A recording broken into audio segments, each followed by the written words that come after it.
நண்பர்களை நீங்கள் பார்த்து கொண்டிருப்பது உங்கள் கௌசிக ரிவ்யூ. சரி வாங்க வீடியோக்குள்ள போய் என்ன நடக்க போகுது அப்படின்னு சொல்லிட்டு பாத்தீங்கன்னா அட்டகாசமான அற்புதமான விஷயம் தாங்க இப்ப நடக்க போகுது. அதுல முதல் விஷயம் என்னன்னு சொல்லிட்டு பாத்தீங்கன்னா நம்ம தலைவன் வேற லெவல் ஒரு பக்கம் வந்துட்டாருங்க. யாரா அப்படின்னு சொல்லிட்டு பாத்தீங்கன்னா நம்ம கௌதமோட வளர்ப்பு அப்பாவும் கார்த்தியோட உண்மையான அப்பாவும் தாங்க. வந்த உடனே கௌதமுக்கு நடந்த விஷயங்கள் எல்லாமே கேள்விப்பட்டாரு. கார்த்தியை வந்து பாக்குறாங்க, வாங்கப்பான்னு சொல்லிட்டு கார்த்தி ஒரு பக்கம் பாசத்தோட அன்போடையும் அக்கறையோடையும் அரவணைப்பையோடும் வரவேற்கிறாரு. அப்படியே சப்புன்னு கார்த்தி கண்ணத்திலே ஒண்ணு விடுது. ஏன்டா எவ்வளவு தைரியம் இருந்தா என் மகனா நீ வீட்டை விட்டு வெளியே தோத்திருப்ப? உனக்கு யாரா அந்த ரைட்ஸ் கொடுத்தது? இந்த சொத்து மொத்தம் என் பேர்ல இருக்கு, கௌதம் பேர்ல எந்த சொத்தும் இல்ல. இந்த சொத்து மொத்தம் அதிபதி நான் மட்டும் தான்.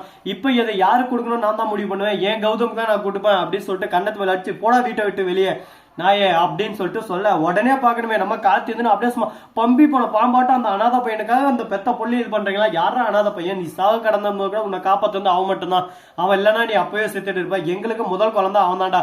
அவனை நீ ஏத்துக்கிட்டு இந்த வீட்டுல இருக்கிறதா இருந்தா இரு, உனக்கு சொத்து வரும். இல்ல எனக்கு இந்த மொத்த சொத்து வேணும், அவன் எனக்கு அண்ணனே இல்லை அப்படின்னு சொல்லிட்டு நீ அகங்காரத்தோடய திமிரோடய பண்ணிட்டு இருந்தேன்னா அதுக்கு இங்க யாரும் டான்ஸ் ஆட முடியாது. உன் வேலையை பார்த்து நீ போயிட்டே இரு. இந்த மொத்த சொத்தையும் நான் கௌதம் கிட்ட தான் கொடுப்பேன். இந்த எஸ்எஸ்கே வேற ஒரு பக்கம் உங்களுக்கு எல்லாம் சேஞ்ச் ஆஃப் தட்டுன்னு உங்க பின்னாடியே இருக்கான்னு சொல்லிட்டு நீங்க நினைச்சுன்னு இருக்கீங்க. ஆனா எஸ்எஸ்கே எந்த நேரத்துல எப்படி அடிப்பான், எந்த விதத்துல அடிப்பான், எந்த ஆங்கிள் அடிப்பான், எல்லா விஷயம் எனக்கு நல்லாவே தெரியும். ஏன்னா அவங்ககிட்ட பல டைம் நான் அடி வாங்கியிருக்கேன் அப்படின்னு சொல்லிட்டு நம்ம தலையும் ஒரு பக்கம் சொல்றாரு. இதை கேட்டது என்ன பேசுறது ஏது பேசுறதுன்னு சொல்லிட்டு தெரியாம ஒரு பக்கம் அஞ்சலி வந்துடுறா. என்னமாமா வந்ததும் வதாரமா அப்படி சும்மா உங்க இஷ்டத்துக்கு ஏறுறீங்க? என்ன அந்த அஞ்சலி நல்லா சாவி போட்டு திருப்பி அனுப்பினால அந்த இலக்கியா அப்படின்னு சொல்லிட்டு அஞ்சலி பார்த்து கேட்கறான். உடனே பார்க்கணுமே, என்ன நீ பேசுறதுக்கு அருகதியே இல்லை. உன்னை அப்பவே கல்யாணம் பண்ண வேணாம்னு சொல்லிட்டு நான் சொன்னேன். ஆனா அவன் தான் கேட்காம உன்னை கல்யாணம் பண்ணிக்கிட்டான். உன் சூழ்ச்சி வரல எதுவுமே தெரியாம. ஆனா நீ இருந்து ஒரு குடும்பத்துல எப்படி இருக்கணும், என்ன பண்ணணும், ஏது பண்ணணும், எந்த விதத்தில் நடந்துக்கணும் எதுவுமே இல்லாம மொத்த சொத்தி நீயே சுருட்டணும்னு சொல்லிட்டு பார்த்துன்னு இருக்கேன். இதெல்லாம் நல்ல பொண்ணுக்கு அழகா அப்படி இப்படின்னு சொல்லிட்டு ஒரு பக்கம் கேட்க ஆரம்பிக்கிறாங்க. என்ன பேசுறது ஏது பேசுறதுன்னு சொல்லிட்டு தெரியாம சைலண்டாவே இருக்காங்க. ஒரு பக்கம் ஐயோ என்னடா இது, வார்த்தைகள் ஒரு பக்கம் நடனம் ஆடுதே, நாட்டியம் ஆடுதே அப்படின்ற மாதிரிதான் ஒரு பக்கம் ஆச்சரியத்தோட வியப்போடையும் போயின்னு இருக்குங்க. இந்த ஆச்சரியமும் வியப்பும் ஒரு பக்கம் ரெண்டுமே சேர்ந்து நம்மள சும்மா அடின்னு அடிக்குது ஒரு பக்கம். சரி இந்த மாதிரி எல்லாம் ஒரு பக்கம் போயின்னு இருந்தாலும் அதே சமயத்துல மறுபக்கம் என்ன நடக்குது அப்படின்னு சொல்லிட்டு பாத்தீங்கன்னா நம்ம கௌதம் இருக்காருல அவரு என்ன பண்றாரு அப்படின்னு சொல்லிட்டு பாத்தீங்கன்னா கரெக்டா இன்டர்வியூ போயிருக்காரு. அந்த இடத்துல அவரை ரிஜெக்ட் பண்ணிடுறாங்க. இதோ பாருங்க கௌதம், உங்களுக்கு கரெக்டான பின்னாடி எந்த ஒரு சப்போர்ட்டும் இல்லை. உங்களுக்காக நம்பி நாங்க எந்த விதத்துல இங்க இது பண்ற சொல்லுவோம். நீங்க பார்ட்னரா வரணும்னு ஆசைப்படுறீங்க. உங்களுக்கு ஒர்க்கா தந்தாலும் மந்த்லி 10,000 அந்த மாதிரி தான் தரும். ஆனா எங்களால் அதுக்கிட்ட தர முடியாது. நீங்க எந்த அளவுக்கு ஒரு பக்கம் ஹையர்ல இருந்தீங்க, நீங்க வந்து லோல செய்யறது எங்களுக்கு விருப்பம் இல்லை. அதனால உங்களை நான் முற்றிலுமா ரிஜெக்ட் செய்யறோம் அப்படின்னு சொல்லிட்டு சொல்றாங்க. இங்க ஒன்லி ப்ரெஷர் மட்டும்தான் அப்படின்னு சொல்லிட்டு முடிச்சிடுறாங்க. ஆனா இந்த இடத்துல இருக்க வேண்டிய காரணம் என்னன்னு சொல்லிட்டு பாத்தீங்கன்னா எஸ்எஸ்கேவோட அதிகாரமும் காசு பணமும் தாங்க. ஆல்ரெடி எஸ்எஸ்கே எல்லாருக்கும் காசை ஒரு பக்கம் வாரி அழிச்சிட்டு இருக்காரு. இதுக்கு மேல எங்க போனாலும் ஏது போனாலும் எனக்கு வேலை கிடைக்க போறதில்ல. ஆனா அதை பத்தி நான் கவலைப்பட போறதில்ல. என்னோட முயற்சியை கண்டிப்பா நான் முயற்சி தொடங்கிட்டு தான் இருப்பேன் அப்படின்னு சொல்லிட்டு கௌதம் அந்த இடத்துல இருந்து கிளம்பிடுறாங்க. இலக்கியாவுக்கு போன் பண்ணாங்க. இலக்கியா இருந்து ரொம்பவே சந்தோஷமா, எனக்கு ஸ்கூல்ல டீச்சர் வேலை கிடைச்சிருச்சு கௌதம், நீங்க எதுக்கும் கவலைப்படாதீங்க. உங்களோட போக்கஸ் அதை நீங்க மட்டும் கரெக்டா கோலை பார்த்து போங்க. மற்றபடி நான் உங்களுக்கு எந்த அளவுக்கு பினான்சியலா ஹெல்ப் பண்ண முடியுமா எல்லாத்தையும் நான் பாத்துக்கிறேன் அப்படின்னு சொல்லிட்டு நம்ம இலக்கியா சொல்றாங்க. அதை சொன்னதும் நம்ம கௌதமுக்கு ரொம்ப சந்தோஷம். இந்த மாதிரி ஒரு மனைவி கிடைச்சதுக்கு நம்ம கொடுத்து வச்சிருக்கணுமே, கடவுள் போன ஜென்மத்தில் நான் பண்ண புண்ணியம் தான் இப்ப எனக்கு வந்து இந்த அளவுக்கு ஒரு பக்கம் வசதியா இருக்கா அப்படின்னு சொல்லிட்டு பேசின்னு இருக்காரு கௌதம். ஆமாங்க அதுவும் உண்மைதான். ஆனா நம்ம அஞ்சலி கார்த்தி கிட்ட பணம் இல்லைன்னா அடுத்த செகண்டே கார்த்தியை குப்பையை தூக்கி போடுற மாதிரி தூக்கி போட்டு போயிட்டே இருப்பாங்க.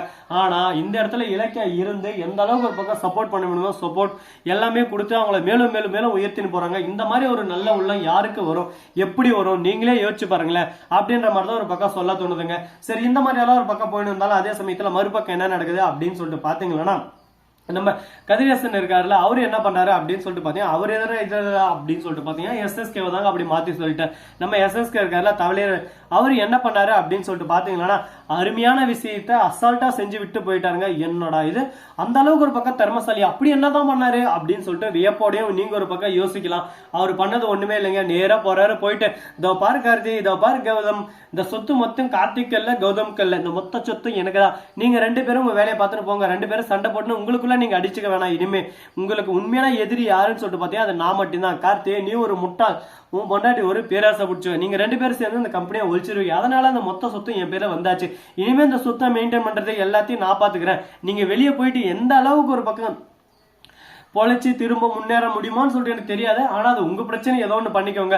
உங்க வாழ்க்கையில எப்படி முன்னேறணுமோ அதை நீங்க தான் கஷ்டப்பட்டு ஒரு பக்கம் முன்னேறி ஆகணும். அதை நீங்க தான் இதுக்கு மேல பார்த்து படிப்படியா ஒரு பக்கம் இது பண்ணணும். அதை நீங்க பாத்துக்கோங்க.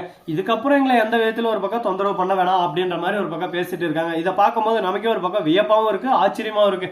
என்னடா இது ஆச்சரியக்குறி டாட் அப்படின்ற மாதிரி தான் ஒரு பக்கம் போயின்னு இருக்குங்க. சரி, இந்த மாதிரி எல்லாம் ஒரு பக்கம் போயின்னு இருக்கா. மறுபக்கம் என்ன நடக்குதுன்னு சொல்லிட்டு பாத்தீங்கன்னா, நம்ம தாட்சாயின் இருக்காங்களா, அவங்க ஒரு பக்கம் டேய் வீட்டை விட்டு வெளியே போறேன், இப்ப நானே கழுத்தை பிடிச்சி வெளியே சொல்லிட்டா, இது ஏன் சொத்துறா அப்படின்னு சொல்லிட்டு சொல்ல, அடுத்தவங்க சொத்தை ஆட்டியா போட்டு இந்த மாதிரி எல்லாம் பேசுறீங்களே, உங்களுக்கு மனசாச்சே இல்லையா அப்படின்னு சொல்லிட்டு இலக்கியா கேட்கறாங்க. மனசாட்சியா? அதெல்லாம் நாங்க பிறந்த போதே வித்துட்டு வந்துட்டோம். எங்க கிட்ட வந்து மனசாட்சியை பத்தி பேசுனீங்க, என்ன இலக்கியா என்ன நினைச்சுன்னு இருக்கோம் மனசுல? மனசாட்சி அந்தாச்சு இந்தாச்சு எந்த ஆச்சு என்கிட்ட பேசக்கூடாது, நான் பேசத்த மட்டும் தான் நீங்க கேட்கணும் அப்படின்ற மாதிரி ரொம்ப போல்டா ஒரு பக்கம் கோபமாவும் பேசுறாங்க. இதை பார்த்த அப்புறம் நம்ம எதனா பேச முடியுமா? ஒன்னும் இல்ல பேசுறதுக்கு. கோவிந்தா ஸ்ரீனிவாசா கோவிந்தா அப்படின்னு சொல்லிட்டு கோவிந்தா தான் போட்டாகணும், வேற வழியே இல்லை. சரி, போனது போச்சு, முடிஞ்சிச்சு. இதுக்கப்புறம் என்ன பண்ண போறோம், ஏது பண்ண போறோம் அப்படின்ற விஷயத்துல நம்ம அடுத்தபடியா தான் யோசிச்சு போய் தவிர அதை விட்டு நடந்து முடிஞ்ச விஷயத்தை பத்தி நம்ம யோசனையே இருக்கிறதுனால ஒன்றும் நடக்க போறது இல்லை. அடுத்து என்ன நடக்க போகுது, ஏது நடக்க போகுது அப்படின்னு சொல்லிட்டு நம்ம கௌதம் ஒரு பக்கம் பாசிட்டிவ் எனர்ஜி வச்சுன்னு அடுத்து முன்னேறலாம்னு சொல்லிட்டு போயிட்டு இருக்காரு. அவரோட முன்னேற்ற பாதை இன்னும் மேலும் வளர்ந்துகிட்டு போயிட்டே தான் இருக்க போது. அதுக்கு ஒரு தடைகள் யாரன்னா வந்தாங்கன்னா கண்டிப்பா அந்த தடைகள் எல்லாம் உடைச்சி எறிஞ்சிட்டு போவாரு. ஏன்னா அந்த அளவுக்கு ஒரு பக்கம் ஸ்ட்ரென்த்தான ஆள் தான் அவரு. ஸோ நண்பர்களே, இந்த வீடியோ பிடிச்சிருந்தா லைக் பண்ணுங்க, கமெண்ட் பண்ணுங்க, ஷேர் பண்ணுங்க, டிண்டிங் மேல தட்டி விட்டு போங்க. அப்பதான் நான் போற அடுத்த வீடியோ உங்களுக்கு உடனுக்குடன் நோட்டிபிகேஷன்ல வந்து கொண்டே இருக்கும். மிக்க நன்றி. தேங்க்ஸ் ஃபார் வாட்சிங். Tata, see you. நன்றி, வணக்கம், வந்தனம், வருக தருக.